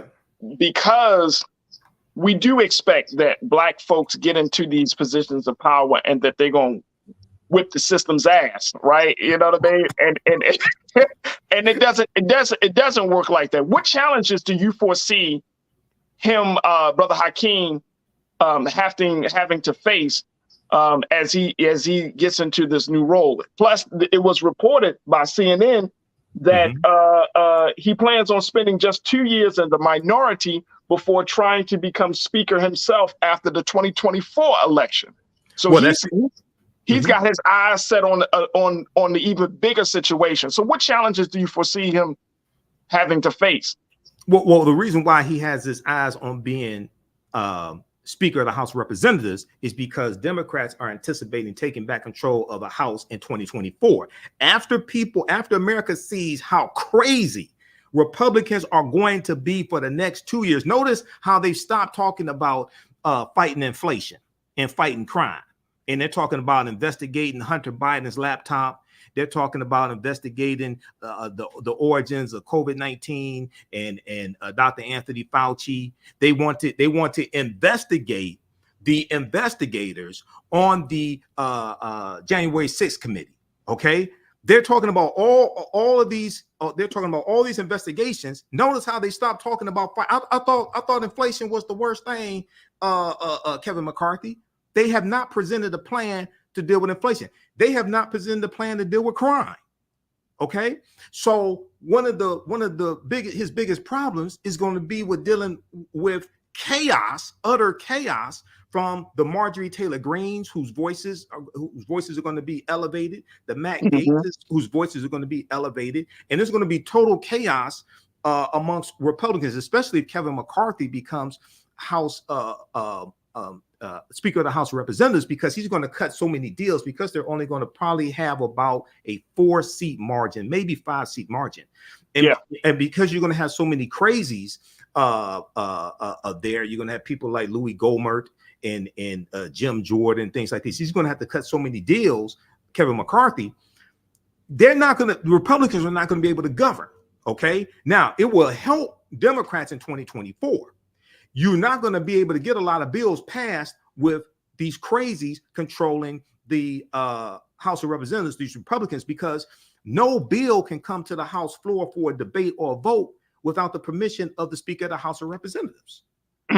So people don't understand. You got to study, you go to house.gov, learn the rules of how the House of Representatives operates, which is different than the Senate. Okay. This is why back when Representative John Lewis was still alive, and when Paul Ryan, Republican Paul Ryan, was Speaker of the House of Representatives, remember they had a sit-in on the House of Representatives floor trying to force Paul Ryan to take a vote on common sense gun laws. I don't know how many people remember this. They had a sit-in led by John Lewis on the House floor. They never took that vote. Why? Because the Speaker of the House controls this, and he didn't call for the vote. So a lot of times we think these elections are about one person. No, they're not. You have to understand how all this comes together. So we're in for a crazy 2 years, but we need to set this up for Democrats to expand their margin in the Senate, take back control of the House, and maintain the White House as well. If we look at Black political power, you and I have had conversations, Brother Michael, when you question, the whole idea of a Black agenda, right? You broke that down very well. I think it was last week when we had you on. You talked about this, but when we talk about looking at 24, if Hakeem Jeffries is looking to be the House Speaker, versus being a presidential candidate, right?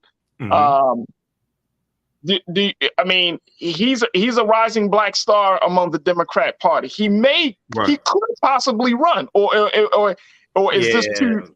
He can run, but he's gonna lose. First of all, when we look at those who have been successful in becoming president in the last 50 years, none of them came from the House of Representatives. Meaning, you don't go from being a member of the House of Representatives where you represent about 710,000 people to becoming president and you govern 330 million people. That don't even happen for white men. Okay, they're either senators or they're governors. Okay, or they're reality TV stars. They got like 80 million followers on Twitter, something like that. Okay, but usually they're either senators or governors. Okay. If we go back and look, whether we look at George W. Bush, the son, governor of Texas, where we look at Barack Obama, senator from Illinois, if we look at Bill Clinton, governor of Arkansas, okay, this is how this happens. Or they were vice president, as in the case of Joe Biden, and that's the best experience to be president, vice president. You don't go from being Speaker of the House of Representatives to being president of the United States. And you also don't go from being a state representative to being vice president of the United States either. This is why I love Stacey Abrams. No way in the hell Stacey Abrams is going to become vice president. I love my people, but damn, we don't understand how none of this stuff works. No, you don't go from being a state representative, and that's the highest office you've had, and you never worked in the federal government before. This is why Kamala Harris was the best choice. Not only was she a U.S. senator, but she ran the largest Department of Justice in the country outside of the U.S. Department of Justice. That's the Department of Justice in California. You don't go from being in the state legislature to being vice president over 330 million people. The real world does not work like that, even for white men. So this is why we got to understand and stop wasting all this time and confusing activity with productivity and not getting the desired results. So what should be the expectations that we should have around Hakeem Jeffries over the next 2 years, right? Because these next 2 years after this midterm election, these are going to be pivotal years between 22 and 24. Not just because of Trump, just because of the direction that both parties are going in, GOP and Democrats, right? Democrats are still, I just saw a piece on CNN. They said that Jeffries is, that he's becoming a House leader at a time when the Democrat Party is running amok. He's becoming a House leader at a time with the GOP. The Republican Party is running amok. Oh yeah, running amok too. That's what I was going to mention. But yeah, the Democratic Party is not running amok. They're more unified. That's why he was not challenged. He was not challenged. But should we expect? Should we expect? I mean, he talked about in his remarks yesterday. He talked about challenging extremism coming from the other side. But should we expect something? Or should Black folks expect something from his under his leadership? As House Minority Leader, should Black folks expect something to come from them that we didn't see from Nancy Pelosi or anyone else? I think he will focus a lot more in on the on policies that benefit African Americans, on how we're harmed, how policies will harm us as well. He'll talk more about how policies coming from Republicans are going to harm us. He's going to highlight the plight of African Americans a lot more. We'll see this. I think he will have a much larger presence on Roland Martin Unfiltered than Nancy Pelosi did as well. Even though I would rather have Nancy Pelosi as Speaker of the House of Representatives than Kevin McCarthy, okay, any day of the week. But she didn't do Roland Martin. She did it like, I think, once in the past few years, right? Right. So Representative Hakeem Jeffries will not be somebody who's absent on Roland Martin Unfiltered. You're going to see a presence of him on MSNBC, CNN, things like this, and he will speak much louder about how policies benefit African Americans and various policies that will hurt us as well, especially coming from Republicans. Now, the challenge is going to be getting bills passed. You're going to have to cut some deals with Republicans and focus on how, look, these policies are going to help everybody, okay? You were not going to be able to get the most progressive policies passed in the House. For instance, the child tax credit. I doubt if you see that getting passed in the House. I don't even know if Kevin McCarthy will let that vote come to the House floor. So these 2 years, this is why I said Democrats really need to maintain control of the House, but it could have been a lot worse. Republicans could have picked up a lot more seats in the House of Representatives. Absolutely. Absolutely. Look, we're going to take a quick pause on this again. And I'm glad that you just brought up some key points. And, only time is going to tell, Brother Michael, as we know, about how this situation is going to play out. I mean, it's historic, it's monumental, but at the end of the day, we still have to hold our brother accountable. And as you mentioned in your earlier remarks, he's coming from a great line of scholars and thinkers. His uncle, Leonard Jeffries, who I've got you say he's one of your mentors, got a lot of love and respect about the scholarship of Leonard Jeffries. And we know that family has been indoctrinated, for lack of a better word, in the liberation and the struggle of Black folks in this country. So we're going to have to see, because this might open the door, and you tell me if I'm wrong in thinking this way, Brother Michael, but this may open the door for a different form of democratic expression, where it's a little bit more. But I don't know. Maybe I'm jumping the gun, jumping to conclusion. Well, he's articulate. He's an attorney. He knows how to phrase things, and he's brilliant. Okay. Right. So, but we have to have an agenda. We have to be able to push our agenda the farthest and get the most accomplished, and understand it's going to be an uphill battle trying to get things passed in the House of Representatives. So what we want to do is set things up for 2024 to take back control of the House as well. And put Republicans in a position where they do the least amount of damage.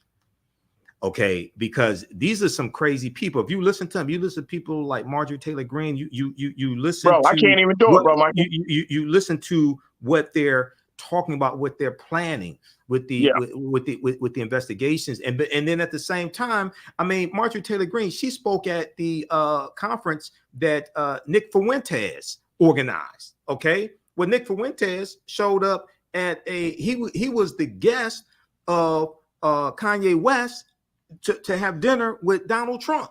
Yeah. Okay. Yeah. So these are so you have the Republican Party who's totally embraced this white supremacist, white nationalist rhetoric. They are the white nationalist party. So these are things that Hakeem Jeffries and the rest of the Democrats, Representative Pete Aguilar, who's going to be the chairman of the party caucus, and Representative Catherine Clark, Democrat of Massachusetts, who's going to be the House Whip. These are the crazies that Democratic leadership is going to have to deal with. Absolutely. Absolutely. Let me just get a couple of comments from our online culture crew. Tiana, you said the House Republicans are going to waste time investigating bullshit. They're going to have a bunch of meaningless. This is going to be Benghazi all over again. They did 7 Benghazi investigations. This is going to be meaningless, and there's going to be overreach, massive overreach from Republicans. It's going to backfire on them.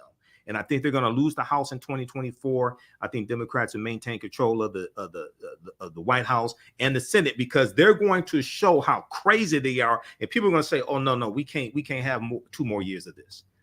Right, absolutely. Real Brooklyn, you said other than him being a little too soft on important issues, he seems to be a good dude. I don't know if things he has done or led the way on is enough for me to have confidence he will be impactful. Any thoughts on that, Brother Michael?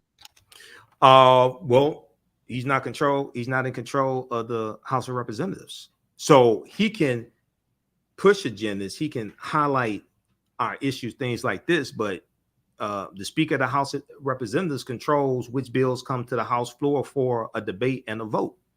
Right. And Republicans have the majority. So it looks like they'll probably have 222 seats in the House, and Democrats will have 214. Well, it takes 218 votes to get any bill passed. So if you can't get a bill on the floor, then you can't get it passed. Same thing would be the case with if Nancy Pelosi was the House Minority Leader. Okay, right. Those are the rules of the House. That's why we have to take back control of the House in 2024, because if you can't get bills passed in the House, then you can't get them signed into law. Absolutely. Dougie Fresh, you said if Trump can be president having never held any elected office, then surely Abrams can be a vice president. Stop saying what others can't do. What you mean is you can't do it.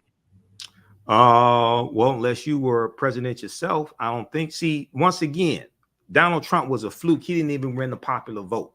This is what happens when you don't understand politics. Donald Trump was a fluke.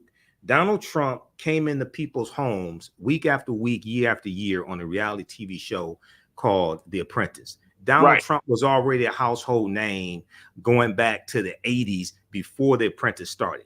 Donald Trump had about 80 million followers on Twitter. He had tens of millions of followers on Facebook. Now compare that. I love Stacey Abrams, but I understand how politics works. Compare that to Stacey Abrams' following. Outside of Georgia, we're talking about nationwide.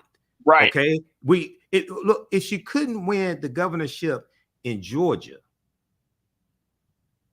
then you think she's going to go from being state representative in Georgia to being vice president? That don't even work for white men. That's not how the real world works. No. And she would have been a better vice president than Mike Pence.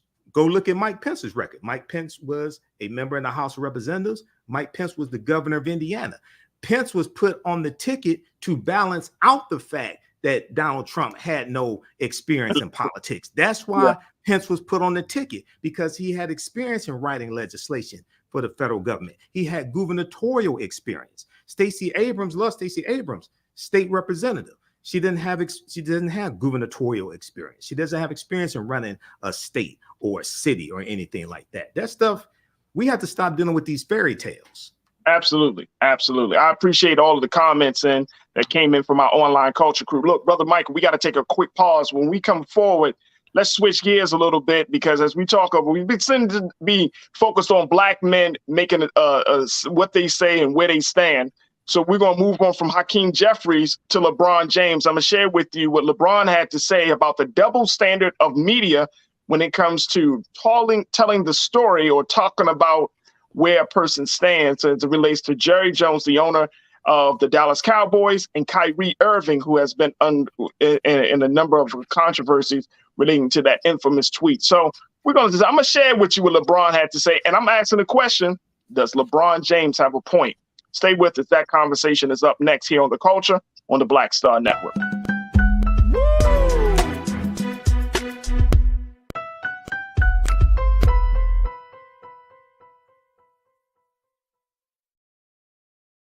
Hatred on the streets, a horrific scene, a white nationalist rally that descended into deadly violence. White people are losing their damn minds. As an angry pro-Trump mob storms the U.S. Capitol, We're about to see the rise of what I call white minority resistance. We have seen white folks in this country who simply cannot tolerate black folks voting. I think what we're seeing is the inevitable result of violent denial. This is part of American history. Every time that people of color have made progress, whether real or symbolic, there has been what Carol Anderson at Emory University calls white rage as a backlash. This is the rise of the Proud Boys and the Boogaloo Boys. America, there's going to be more of this. Here's all the Proud Boys, guys. This country is getting increasingly racist in its behaviors and its attitudes because of the fear of white people. The fear that they're taking our jobs, they're taking our resources, they're taking our women. This is white fear.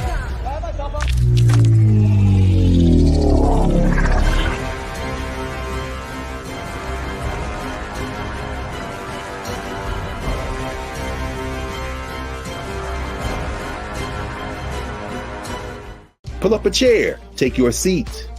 The Black Tape with me, Dr. Greg Carr, here on the Black Star Network. Every week, we'll take a deeper dive into the world we're living in. Join the conversation only on the Black Star Network. When you talk about blackness and what happens in black culture, we're about covering these things that matter to us, speaking to our issues and concerns. This is a genuine people-powered movement. There's a lot of stuff that we're not getting. You get it, and you spread the word. We wish to plead our own cause. Too long have others spoken for us. We cannot tell our own story if we can't pay for it. This is about covering us. Invest in black-owned media. Your dollars matter. We don't have to keep asking them to cover our stuff. So please support us in what we do, folks.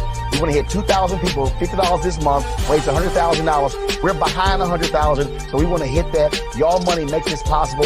Check some money orders. Go to P.O. Box 57196, Washington, D.C. 20037-0196. The Cash App is $RM Unfiltered. PayPal is R Martin Unfiltered. Venmo is RM Unfiltered. Zelle is Roland at RolandSMartin.com.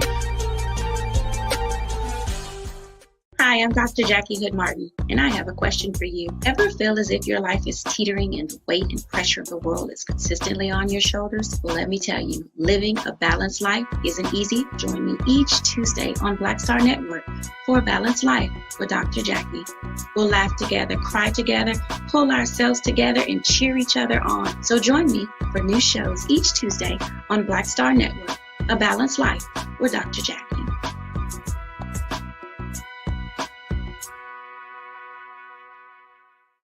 Don't you think it's time to get wealthy? I'm Deborah Owens, America's Wealth Coach, and my new show on the Black Star Network focuses on the things your financial advisor or bank isn't telling you. So watch Get Wealthy on the Black Star Network.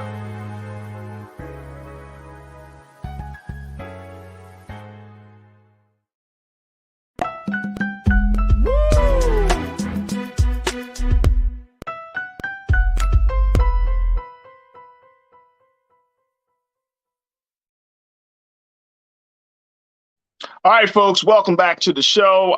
Let's talk about NBA superstar and media mogul LeBron James, who is once again at the center of controversy around his recent comments relating to the double standard of how media has depicted the story of Jerry Jones, who is the owner of the Dallas Cowboys, and him being featured and pictured in a picture from 1957 in Little Rock, Arkansas, when Jones was 14 years old, standing at a protest against the integration of schools at that time. And LeBron James brings this comment up and saying, well, why didn't you talk to me or ask me questions about that situation, where you asked me about the remarks or the tweet that was made by my brother Kyrie Irving? And so he had a few choice words on how there is this double standard in media, and I want to share with you what he had to say. Check this out. I was wondering why I haven't gotten a question from you guys about the Jerry Jones photo. But when the Kyrie thing was going on, you guys were quick to ask us questions about that. Okay. Hold on. And I don't even want you guys to say nothing. When I watched Kyrie talk and he says, I know who I am, but I want to keep the same energy when we're talking about my people and the things that we've been through. And that Jerry Jones photo is one of those moments that our people, black people, have been through in America. And I feel like, as a black man, as a black athlete, as someone with power and a platform, when we do something wrong or something that people don't agree with, it's on every single tabloid, every single news coverage. It's on the bottom ticker. It's asked about every single day. But it seems like to me that the whole Jerry Jones situation photo, and I know it was years and years ago and we all make mistakes, I get it. But it seemed like it's just been buried under like, oh, it happened. Okay, we just move on. And I was just kind of disappointed that I haven't received that question from you guys. Appreciate it. Lakers LeBron James questions why media hasn't asked him about Jerry Jones photo scandal. And bringing my brother Michael and Hotep back into the conversation. Brother Michael, does LeBron James have a point? Oh, not only does he have a point, he has a very good point. Because there's been like almost, now there have been a few articles written about this, but largely there's been silence from reporters when it comes to, from what I see, when it comes to interviewing athletes, after the game, things like this, because they were, a lot of the top athletes, they were asking them about Kyrie Irving, they may ask them about Kanye West, things like this. But here you have a white team owner of the Dallas Cowboys. Okay. Now there was, if you go back to the Colin Kaepernick protest, right? There was, Jerry Jones was against the players taking the knee, in protest against police brutality and racism, things like this. So he has an excellent point on this, and it's like a double standard. Now, yes, it was the photo was dated September 9th, 1957. Yes, Jerry Jones was 14 years old, but he should have to answer some questions. He should be held accountable. It's like, okay, explain this to us. Okay, what are your views now? When did your views change if they did? Why did you participate in this? Okay. And I want to know, is there any video footage as well? This was a still photo from what I see. Was there any video footage from that also? He should have to explain himself on this. Well, I read, and tell me if I'm wrong on this, Brother Michael, I read Jerry Jones say, well, he was just there, that he didn't actively. Right. Okay. Right. He was just there. But I mean, you're 14 years old. Now, if you were like 4, it would have been, or 9, I would be like, oh, okay, I can kind of get it because your parents took you in it. But the fact was you were there. Well, who brought you there? Well, right. Okay. Yeah. And who brought you there? Because if your parents or a family member brought you there, that means you come out of that ilk as well. Right. Mm-hmm. And naturally, you got to ask those questions that you pose. Do you still carry those same beliefs? Were you in support of racist school policies that led to segregation? Now LeBron James, for folks who don't know, LeBron, this is not the second time. This is not the first time LeBron has actually gone against Jerry Jones. He is a Cowboys fan, but after Jerry Jones back in 2016 and 2017 told his players, his football players, do not kneel during the anthem or there are going to be some severe consequences. And LeBron got wind of that. He decided to disavow his allegiance to the Cowboys. And he moved back over to Cleveland, his hometown, Cleveland Browns. But he's had he has bumped heads with Jerry Jones on race issues. And I think he brings up an excellent point. I think that and LeBron didn't even, and let's keep this out there as well. Even when Kyrie put out that tweet, LeBron wasn't in full support of that. Mm-hmm. He was not in support of that.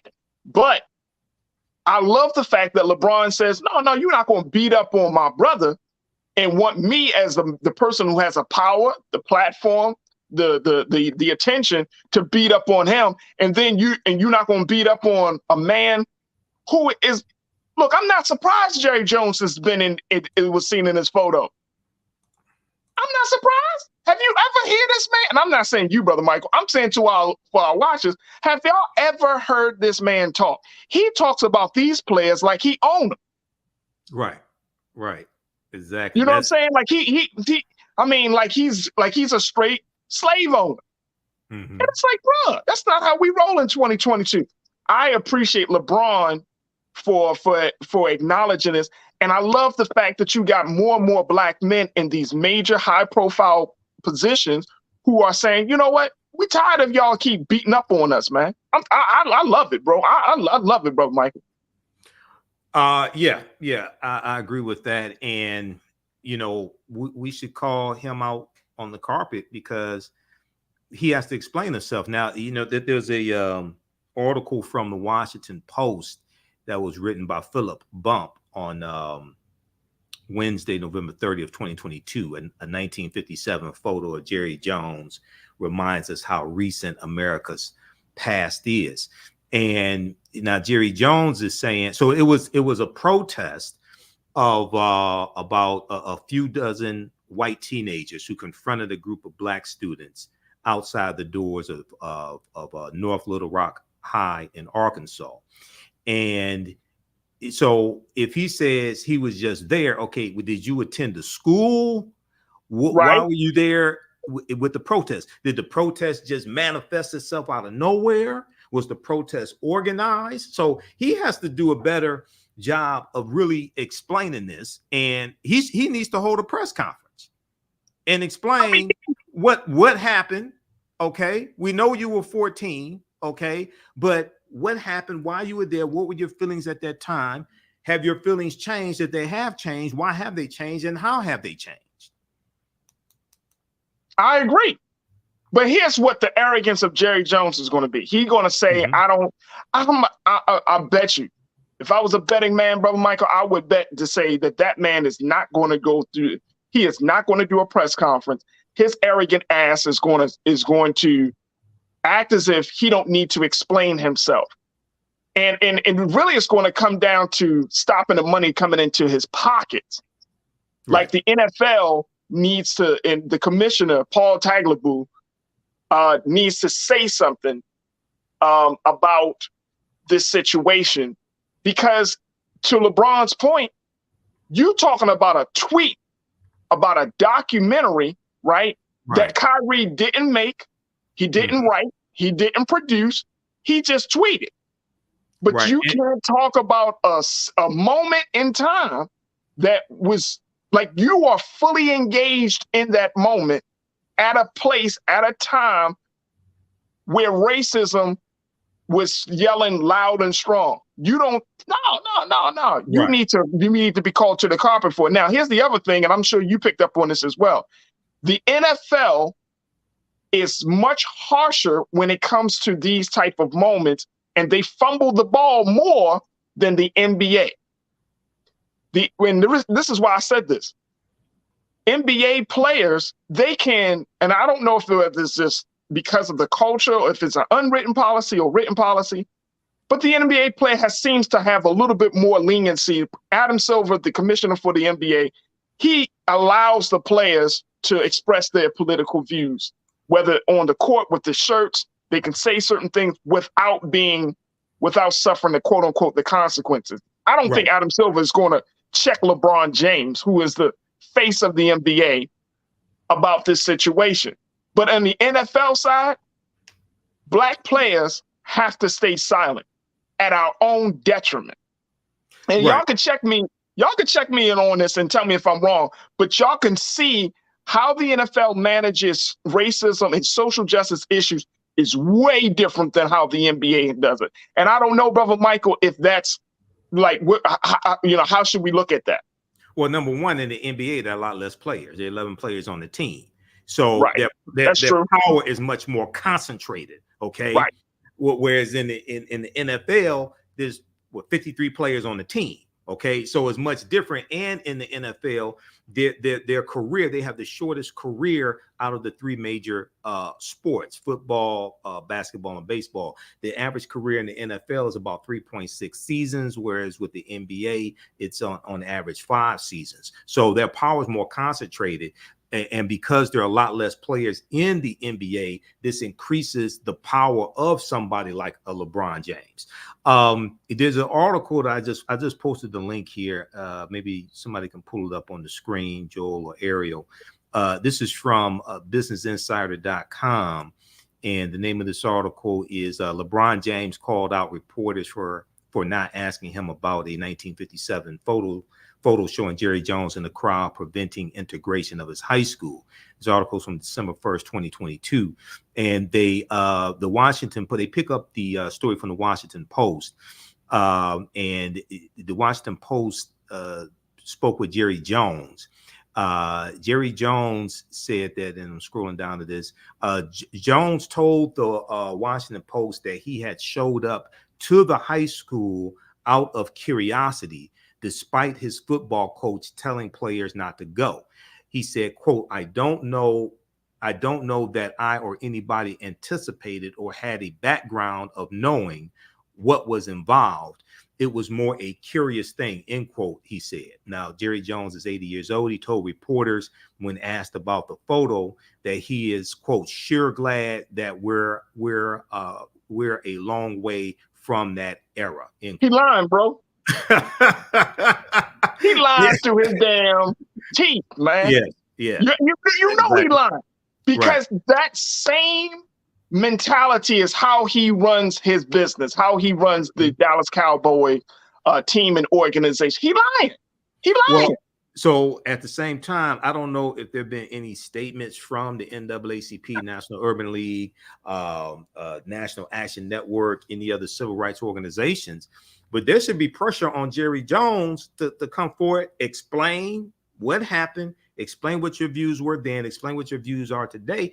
And African Americans especially, we need to look at, boycotting at least the Dallas Cowboys is not the NFL. Now, I may be biased because I haven't watched the NFL game since Colin Kaepernick left the league, so I don't care about the NFL. I ain't gonna hold you, bro, Michael. I still watch the games. I'm a Ravens fan. No, I haven't watched. I still watch the games, but here's the thing. Just like they put Kyrie Irving under a 6-point apology plan, right? Because he denied his view, just simply, and going back to a tweet. This is a tweet, folks, right? He denied being anti-Semitic. They still put him. The Brooklyn Nets still told him he needed to do all of these things, even after meeting with the commissioner of the NBA, who said, I do not believe that Kyrie Irving is anti-Semitic. We should put the same level of accountability should be placed on Jerry Jones. He should at least be suspended or penalized financially, something, because of his curiosity. And let me just say quickly. Come on, bro. You don't know you racist? The documentary was a documentary that is on Amazon. On Amazon, brother. Platform. Okay, so Kyrie Irving did not put the documentary on Amazon's platform. So you would think, okay, if it's on Amazon, Jeff Bezos, if it's on Amazon, it's okay for me to tweet about it. Doesn't mean that everything in a documentary is true. I'm in 7 documentaries. I'll be the first one to tell you, don't repeat things you've heard in the documentary before you go research it yourself. But you would think that, okay, if it's on Amazon, it's at least okay for me to tweet about it and let people know, hey, check this out. Come to your own conclusions on it. All right. So there's definitely a double standard here. And, you know, African Americans, we have to, you know, April 3rd, 1968, Dr. King talked about redistributing the pain through targeted sustained economic withdrawal strategies. Yeah. Okay. And we have to be cognizant of where we spend our money and, you know, what we participate in. So there should be consequences behind this, but we need to get a much better explanation from Jerry Jones than this. Now, here's what one of our online culture crew members said. Why should he come out, speaking of Jerry Jones, and explain when y'all won't believe him anyway? Bree Bay, I see you. Bree Bay, I won't. I don't. This is not about him apologizing or trying to explain. I'm saying this is really about the response to the situation, because Jerry Jones said he was there. Now, whether he was there out of curiosity or whether he was there because he believed it, we will probably never know. But what is going to be the response from the NFL? That's the point that needs to be made. We already know he was there. At this point, how is the NFL going to do this? And you mean to tell me this is why the NFL drops the ball? You know what I mean? I love the game. I don't like the politics of the organization, but I love the game. But this is why I think the NFL drops the ball, because you don't have a system of accountability when these things come up, right? You don't make, and Jerry Jones needs to be made an example of. He needs to become the new example, right? Because you got too many black people and too many black players in the NFL who work for him, who friends with him, just like the John Gruden situation. Remember that, Brother Michael? John Gruden, everybody blasted his ass. He lost his job. He got kicked out because of some emails. So you mean to tell me he was a head coach? He was a head coach. Where here you have an owner. But it's important to understand Roger Goodell, lead commissioner, works for the owners. They don't work for him. Roger Goodell, right. Not St. Paul Taylor, you're right. Absolutely. Roger Goodell, thank you. The power dynamic is different. The commissioner works for the owners. The owners don't work for the commissioner. Right, okay? Right. So, but there should be pressure outside of the NFL from African American organizations to get the facts of what happened here and to get a better response from Jerry Jones. But once again, I want to understand, what are Jerry Jones's views today, and then how do your actions fall in line with what you say your views are today? There it is. And see, that's what we're talking about. We're not talking about you already there. Now we're talking about how does you being there reflect where you are today? Right. How does you being there?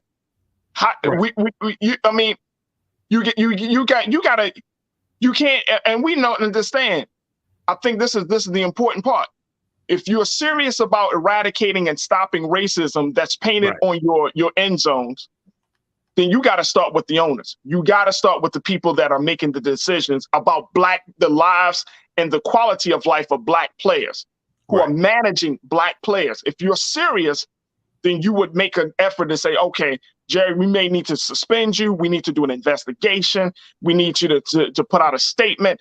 You got to say something, because as a black man, if I was a black man and working in the NFL as a player, staff member, and I'm working for the Dallas Cowboys, right. And I wonder if any black player is really is Emmett Smith, Emmett Smith, the greats of the Dallas Cowboys, any black players, are we going to see them coming out? Are they going to stroll them out? Right. Because Yeah, I know people were jumping on Stephen A. Smith for some of his comments, and you have people taking sides, things like this. Some people trying to defend him. Now, yeah, if he was 14 years old, if he say hypothetically he was 14 years old and a bigot at 14, okay, that probably largely had to do with how he was raised, because a lot of times at that age, those views that we have are shaped by our parents and our upbringing. Okay. Yeah. So, okay, you were 14 then, but you're 80 now. I want to know how you think and act today. Okay. That's why it's so extremely important today, because he didn't own a football team when he was 14. Right. But he owns one now. Okay. Right. So composed of black players, mostly black players. Mostly black players. And we know that a large percentage of these players are going to develop CTE, chronic traumatic encephalopathy. We know somewhere around 80% of these players, after they leave the league after a few years, they're broke. Right. Okay. So I want to know what your views are today and show me how your actions fall in line with what you say your views are. I'm looking at Dak Prescott. I'm looking at Ezekiel Elliott. I'm looking at them current superstars on the team. Mm-hmm. What they gonna say? How they gonna respond? What are they telling y'all to do in response to this situation? Dak, Ezekiel, what you gonna do, brothers? Right. Because that's LeBron James is talking from a different sport. Right. LeBron James is talking from a whole different sport, and he creating controversy, right? He's embroiled in this controversy. I want to hear from black football players who are part of the Dallas Cowboys or other black players inside the NFL. What are we going to say? If we don't hear from no black players, right. Well, this gets to the book $40 Million Slave. Facts, okay, bro. This hits on this, and I'm not trying to call them slaves, but some of them are muted. Some of them are muted, and especially in the NFL, a lot of them don't have as much power as people may think they have when it comes going against a owner like that, somebody like a Jerry Jones. Okay, that's why a lot of that pressure has to come from outside of the NFL. Okay, and then there's an article here from LakersDaily.com. Stephen A. Smith on Jerry Jones' situation. If I was in that press room, I would have asked LeBron about it. This came out December 1st, 2022. So, we'll see where this goes, but there has to be pressure from, there needs to be pressure from civil rights organizations. Absolutely. Absolutely. Well, and I don't think this is something that we should let die either. We need to get a response from them. Absolutely. Absolutely. We got a few moments left, Brother Michael. As always, give you an opportunity to talk about some of your classes, your upcoming presentations. What you got for us, brother? Well, actually, we have a special promotion going on this weekend from Thursday, December 1st through Sunday, December 4th, on the homepage of our website, theafricanhistorynetwork.com. I have, when you scroll down past the information dealing with the radio show, we have a new 15 lecture bundle pack. 15 of my lectures is on digital download format, so you can start watching right now. It's $150 value. It's on sale $50. Okay, these are 15 of my lectures. This is a great weekend promotion. Share this information with your family. This is the African History Awakens the African Mind from Mental Death. This 15 lecture bundle pack includes some of my lectures dealing with the film Black Panther. When you click on the link here, it shows you the lectures involved. You get presentations dealing with African history, African American history, politics, economic empowerment, Black Panther, Dr. King, Malcolm X, ancient Africans in America before Native Americans, all that's in this bundle. Then also we have November 19th, I did a lecture on the new Black Panther movie, Black Panther Wakanda Forever. We have that on sale in digital download format. That's right below the bundle. That's on sale $10. So you can start watching it right now. Black Panther Wakanda Forever Analysis, African and Mesoamerican Culture, a Shared History. And we get deep into some African history, African cultural influences we see in the film. We talk about some African-American history as well as Mesoamerican history. And then the online classes, our next class is Saturday. When we scroll down below that, our online class, Ancient Kemet, the Moors and the Ma'afa, Understanding the Transatlantic Slave Trade. Next class is Saturday, December 3rd, 7 p.m. to 9 p.m. Eastern Standard Time. Actually, we're going to do that early in the day. We're going to do that 3 p.m. to 5 p.m. I have to update that. 3 p.m. to 5 p.m. Saturday. We'll update that on the website. The course is on sale, $60, regularly $130. It is I do a PowerPoint presentation, book references, video clips, all of that. And we do the sessions live. All the sessions are archived and recorded. You can go back and watch it anytime. And then on Tuesday, December 6th, our next class for my Tuesday class, From the Civil War to the Civil Rights Movement and Black Power, 1865 to 1968. And we have both classes in a bundle pack on sale for only $100. That's over $260 value. So you can get the bundle pack as well. And you can use this information with your children. I would say the content is PG-13, but we have all that information on our website, theafricanhistorynetwork.com, theafricanhistorynetwork.com. Yeah, so we have the second class that I teach that on Tuesdays, usually 7 p.m. to 9 p.m. Eastern Standard Time, From the Civil War to the Civil Rights Movement and Black Power, 1865 to 1968. We actually start the class in 1800 with the 1800 census. Then we look at the Louisiana Purchase of 1803 and the Haitian Revolution, because those events are related. And we go through and look at history chronologically leading up to the Civil War. We deal with Reconstruction, Jim Crow era, Great Migration, 1915 to 1970, World War I, World War II, Civil Rights Movement, and Black Power Movement, to understand what happened to us after slavery ended, what were the laws and policies put in place to bring us to where we are today, to understand where we need to go from here. So that's all. TheAfricanHistoryNetwork.com, TheAfricanHistoryNetwork.com. And you can contact us through the website. You can also call us with any questions, 313-462-0003. 313-462-0003. Yeah, it is. Brother Michael and Hotep, it's always a pleasure. I appreciate your time with us, brother. Thank you, again, yeah, absolutely. And folks, again, just go check out AfricanHistoryNetwork.com to get all the latest news and information. Definitely check out Brother Michael's podcast show. Definitely check out the classes and the curriculum. Great gifts, especially for this time of year. And, you know, Christmas and Kwanzaa. Absolutely. And, you know, we look forward to bring you back on, brother. You're doing double duty on Black Star Network. So we truly appreciate it. So tomorrow on Friday, yes. Right. My brother. I appreciate you, Brother Michael. Thank you so much, bro. All right, absolutely. Peace. All right, folks, that's going to do it for us. I thank each and every one of you. Thank you so much for all of our new watchers that are just tuned in today. Big shout out to my online culture crew. Y'all keeping the chats going, keeping the conversations going in all of our chats on YouTube, Facebook, as well as Black Star Network. So make sure y'all definitely continue to keep it going. Make sure y'all go to our website, checking us out at blackstarnetwork.com.